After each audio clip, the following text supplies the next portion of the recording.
प्रायोजक आहेत मेसर्स पुरुषोत्तम नारायण गाडगीळ, सराफ आणि जवेरी यांच्या शाखा महाराष्ट्रापासून कर्नाटक पर्यंत वेगळ्या वेगळ्या डिझाईन्स आणि आकर्षक डिस्काउंटसह मेसर्स पुरुषोत्तम नारायण गाडगीळ।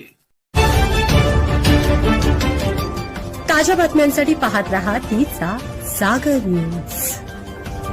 संजय काका पाटील पुन्हा भाजपवासीय होणार। चंद्रकांत दादा सुनेत्रा पवारांचे नाव घेत म्हणाले, तासगावचे राजकारण पुन्हा बदलणार।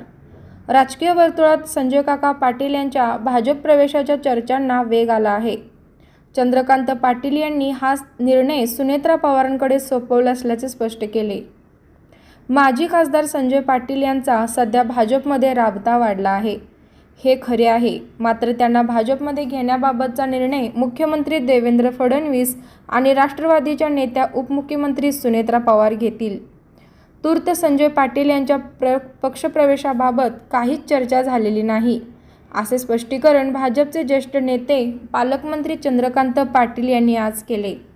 ते म्हणाले, संजय पाटील उद्धव ठाकरे सेनेचे नाहीत, शरद पवार यांच्या राष्ट्रवादीचे नाहीत, ते अजित पवार यांच्या राष्ट्रवादीचे आहेत।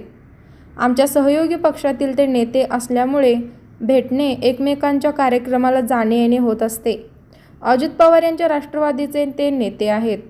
संजय पाटील भाजपचे नेते होते। विधानसभा निवडणुकीच्या वेळी महायुतीच्या काही उमेदवाराची अदलाबदल केली होती, त्यात ते तिकडे गेले।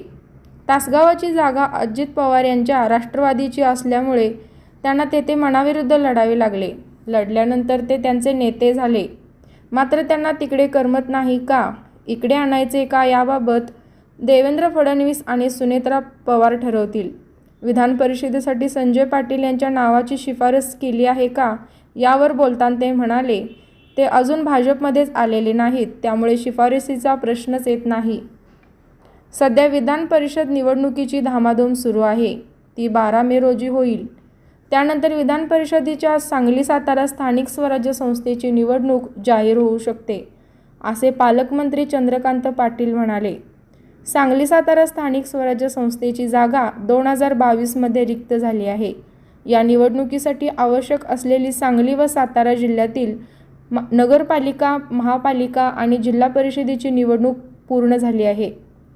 त्यामुळे मे महिन्यात या स्थानिक स्वराज्य संस्थेची निवडणूक जाहीर होऊ शकते, असा अंदाज पालकमंत्री चंद्रकांत पाटील यांनी व्यक्त केले आहे।